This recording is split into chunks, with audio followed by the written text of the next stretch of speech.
11টা বাজে কইলে তো এটা মুশকিল হয়ে যাবে। এই হাসান ভাই এখন কি একটা কথা কই না ভাই, বুঝছেন?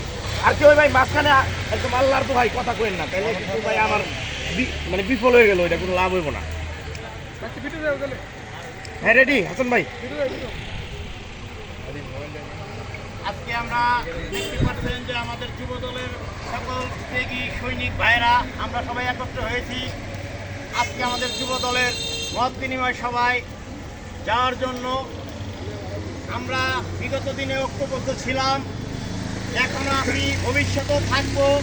খন্দকার আবু আশফাক ভাইয়ের নেতৃত্বে আমরা যেই কোনো আন্দোলন মোকাবেলা করব।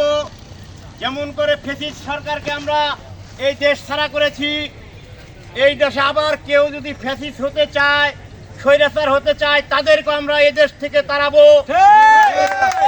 আগামীতে অনেকেই অনেক কথা বলে, ভেস্ত বিক্রি করে ফেলায়, অনেকে জান্নাতের টিকিট দিয়ে ফেলায়। তাই আমি আমার 54 গুণের ভাইদেরকে বলছি, আপনারা এইসব কথাই থেকে সবসময় দ্রুত থাকবেন। আর এইসব কথা যারা ছড়াবে, যে সমস্ত লোকেরা, তাদেরকে ধরে এই কোরআনের বিরুদ্ধে যারা এই সমস্ত কথা বলে শুধু ক্ষমতার লোভে, তাদেরকে ধরে কঠিন শাস্তির ব্যবস্থা করবেন এবং আমরাও তাদেরকে প্রতিহত করব। খন্দকার আবু আশফাক ভাইয়ের নেতৃত্বে আগামীতে যে কোনো আন্দোলনে আমরা ঝাঁপিয়ে পড়ব।